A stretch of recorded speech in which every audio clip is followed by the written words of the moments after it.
Malam. Na'am. Kace mi wai ba mace guda? Uwar gida mace guda ciwo ce. Bi samun sauki 3 gadara 4 warkewa. Dan mace guda in ta cika ta kase ta kwanan aure ma sai ta ga kamar taimaka maka ne take ba dan halinka ba. Wata ma sai kun yi randebu da rana. Tana ƴa mashin huda ta koma cikin yara ta kwanta ka zunguri kafarta ta camiki yaro kama kuka. Mace guda tana mai da namiji ladihi ga ka ci ka koshi ga ta bayan ka ji ba husu wuce ma ba ta tashi. Kuma in ta cika ta kase ta in ka shekara 20 da mace guda ba ta ma a dawo lahiya ba ta Allah ba da sa'a ba ta kwana aure da kai ta barka hwalo kwance.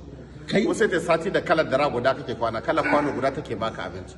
Kuma in ta ga horta ma ɗiyan take aikowa ku je baban naji motsin baban kwazo ku dauki abinci ku kai mashi. Kuma in ka shekara 20 da mace guda in ka ce zaka ƙara aure sai an samu yan uba sun kewa ka gidan tururuwa sau 3 sannan a roki gafara wurin uwar gida ta yi shawara da ɗiyanta. Baban kwazo da mummunan magana ana zama na hana so ka jaraba cikin gida a zaman ita ko in ta cika ta kase ta can hwaka take sai ta ga arzikin da Allah ba kamar dan ka aure ta ne ka arziki a da maciyacin ka yanzu ko dalili ta ne Allah ma albarka kai in ka rabu ta kamar ciyaciya za kai kuma in ta cika ta koshi sai ta ga ita ke hakuri da kai ba kai ke hakuri da ita ba zaman kaddara zaman diya zaman bakin ciki mace guda tana iya sama tension dare guda a rabu da kai 12 dare majalisa ka zo gida ta gama bakan magana ka haɗa zuciya ka bar mata duniya kawai sa muka ce da ka je makabarta ka iska kabari dirgegi ya cika tulun ƙasa na mai mace guda ne ita ke sa mai tension dare guda bakin ciki ya kashe shi